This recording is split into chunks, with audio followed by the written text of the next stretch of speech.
interesting topic, that is trust. And trust is the very important basic ingredient for a great relationship to prosper. And I would say it's like a glue which is going to bring together the broken parts of the relationship and bind it very strongly. But then you can say that, okay, trust is very easy to talk about, but then it's very difficult to build in a relationship, especially for people with a lot of such past experiences. But I would say that this trust, without this trust, there is no love, there is no relationship, I should say. But I've seen in an own experience and also in counseling experience that a lot of couples live there without any trust. Then trust is equivalent to love also. Loveless marriages as such. But then how to develop this trust and and learn to trust a partner and learn to build love between both of you. So this trust is not only for the marital relationship, it's also between various other relationships, between like a parents and child, and also between parents and children, and also between in official relationship and also in friendship. Everywhere this trust is very important.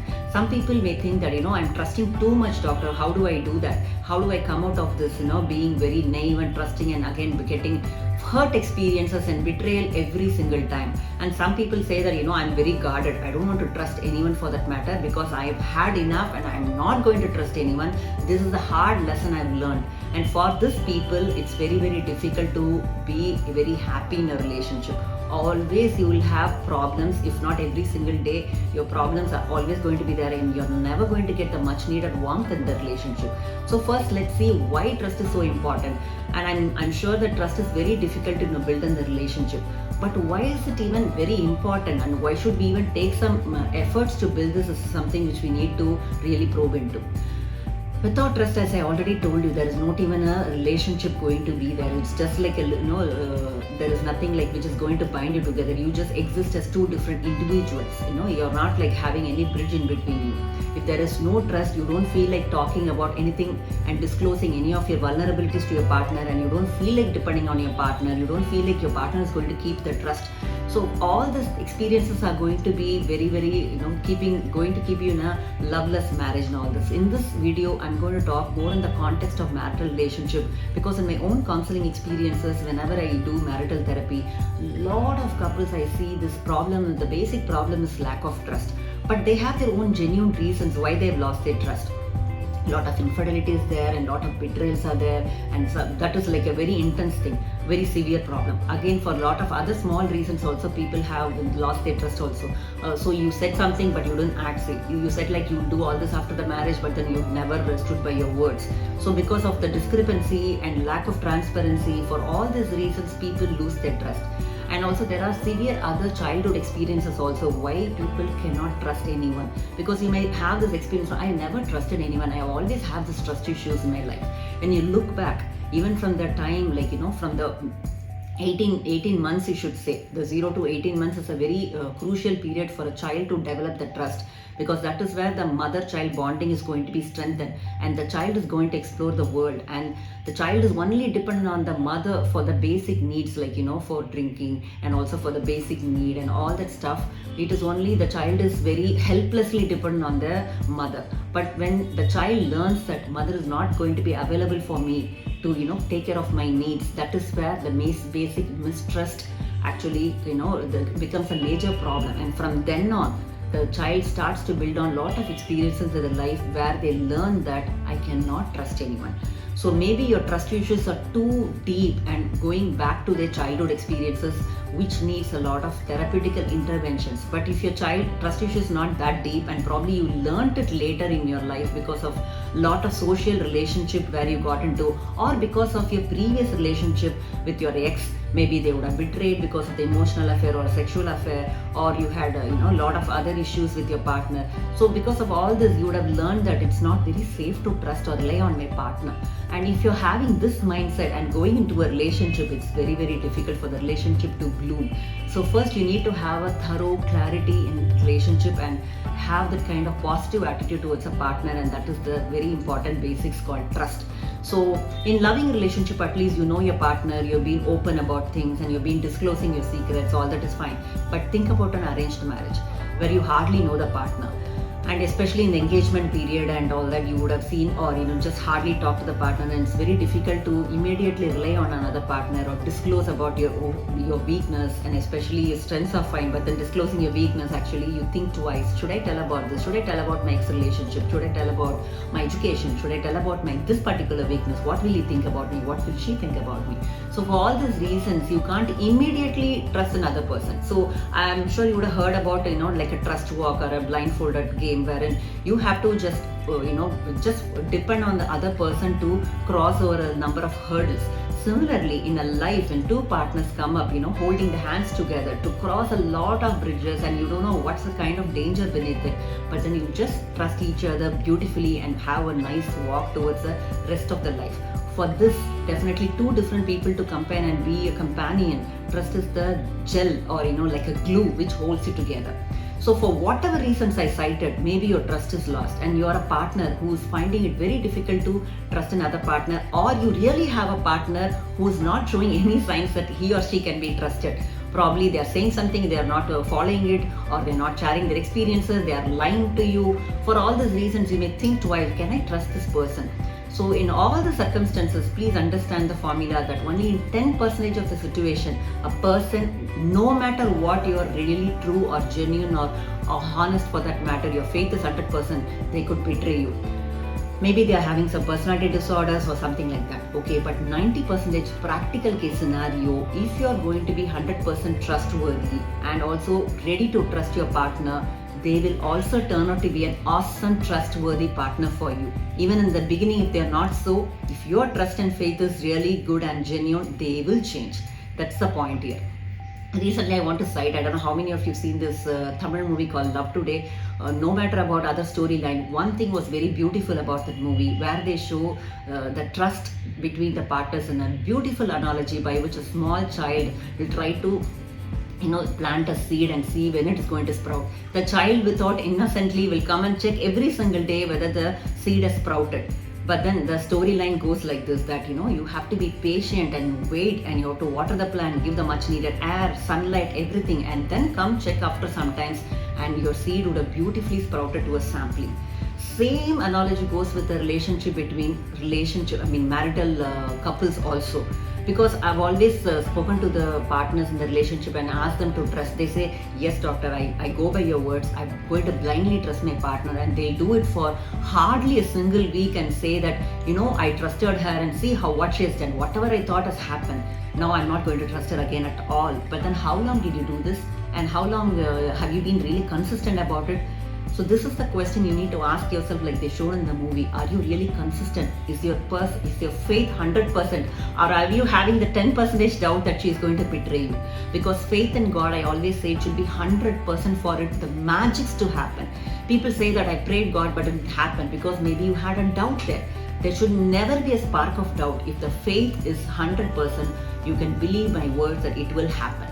Similar faith you should have in your partner also. You may ask me, what are you going to do? Have just a blind jump into the well? Yes, I would say literally you need to take a blind leap into this life by believing your partner, because definitely, even though the worst case scenario, if they are not a very trustworthy person, they are not going to reciprocate the feeling, or they have the problems with emotional affair, whatever the case may be, if you are going to trust them 100% that this person will be my side, I'm sure they'll turn out to be one. One example I would like to share from you from the counseling experience. See, one of the partner was having an affair. Let's say the girl was having an affair after the marriage. But then this man was really trustworthy. Not only trustworthy, he was trusting his partner blindly, and he thought that she would make a wonderful partner for him. This will be called as a self-fulfilling prophecy, or a Pygmalion effect, where what you believe in will definitely happen. And this woman used to come and talk to me about how guilty she felt about betraying the husband's trust and all that. But after few months, what really happened is she started to think in the reverse and started to think like, he's not even checking my folds, he's 100% trusting me, and I'm betraying his trust here. So even though she wanted to very much go back to her ex, she changed her mind and turned to a clean slate and started to love him back, the husband back. So here the husband is not even knowing about what's happening in his wife's life, still blindly trusting her, and his trust has actually yielded the fruits now. So you may ask, is this going to happen 100% of the time? Yes, you can take my words. Yes, it can happen, provided you are going to give 100% faith and pump in that faith into the relationship. Because if you're going to believe 90% and 10%, I want to be really, alert and want to check the phone and all that. No, then she's never going to do reciprocate, or she's never going to change. Because once you're going to check the phones, or once she's going to pick up the signals that you're not going to trust her, then she would be validated. Yes, my partner did not trust me, so I will do the same only. So the trust should be 100% is a very important thing. And for people, the two people in a relationship, if both are finding difficult to trust, then I really have a doubt that if the relationship will even prosper. So I always tell even the premarital counseling or in a loving relationship also, at least one partner should be secure in the relationship, should have a secure attachment with the partner, even though another partner can be insecure. Because if one partner is insecure, this secure partner can change or heal the patterns of the other partner. But let's say if both are having insecure partner, there will always be conflict and always be chaos in the relationship. So at least one person should take therapy and change and be a secure partner, so that he can learn to trust another person. But it's going to be really initially difficult, because attachment is a difficult problem to deal with again, because of all these old childhood experiences and the past hurts they have incurred. What they would think is, I need to raise a big wall. I will not allow anyone to see through me. So for these people, it's very difficult for another person, to talk and, develop that kind of bridge between the two. So they have to break the walls, only then they can do it. But I wouldn't say it's impossible. At least for partner secure, you can do it. So the point of this video is that you should 100% have the faith in your partner and believe in them. And I'm sure even if the partner is not going to be, wanting to show that trust back to you, they will definitely reciprocate. But only in few cases they are not a trustworthy person. Most of the cases they are trustworthy, but just because you are having trust issues, they are going to experience a lot of problems also. So the problem with the persons with trust issues is that they always see they won't see the reality. They will see the world or the person through a selective filter. I would say it's called selective perception bias, we say in psychology, wherein they always see the experience through the filter. They always have this clear assumption that this person is going to betray me here.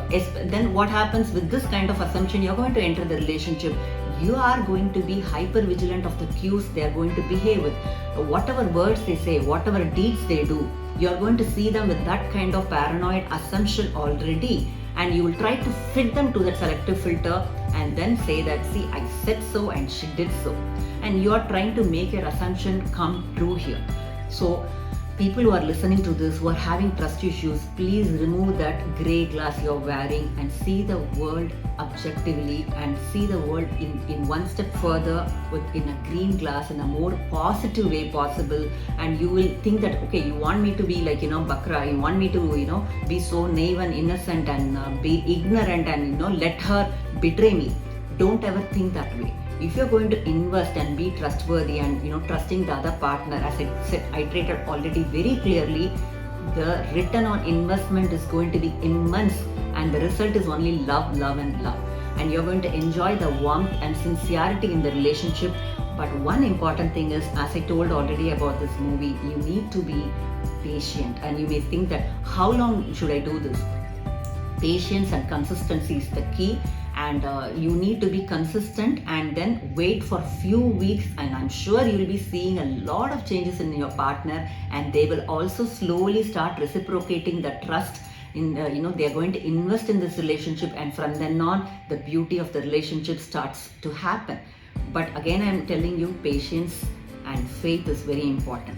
So this secret ingredient is very, very difficult to build and very easy for me to lecture, but for persons with wounded self and with lot of hurtful past are going to find it very difficult to do this.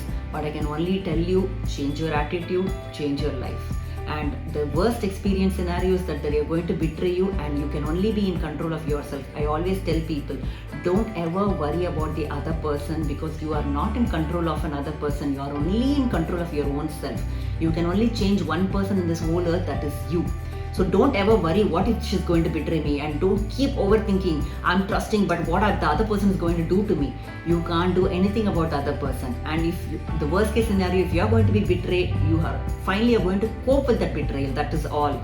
That is not going to happen anytime, just 10%. Okay, just for that 10%, don't live a life which is going to be loveless. Okay, at least fall and get an experience. That is what I always would say. So love, always we say we need to fall. You need to be vulnerable in love. You can't be, very keeping yourself tight and I will not fall. There are some people you would have seen literally like, a person is going to push them and they're not going to. They're going to be very steady, and those people are never going to be vulnerable and trust another person. Just trust and have that blind leap fall, and with that leap of faith we say you will definitely, somebody that's your partner after all will have your back, and sure, so they will never allow you to fall and get hurt forever. So be ready to have that great fall, and also that fall will not definitely make you to hurt. Also don't worry about the consequences, and you say that then don't come and shout at me, oh doctor, you said I need to fall in relationship, but then there is no one to catch me and have my back. But then if you follow the steps properly, that is having 100% faith and be consistent in your, and also be ready to invest the time and energy into this relationship, I'm sure your return on investment is going to be positive and bright. So follow this instruction and also follow this guidance, and any relationship you can follow this and see positive things and changes happening in your life, and the result is beautiful love going to bloom to a great heights, and also you're going to be having a happy and prosperous life. So if you find this video relevant, please do share this video to others, and also if you have not subscribed to my channel, please do subscribe, and we'll catch up with yet another interesting topic. Have a lovely day. Bye.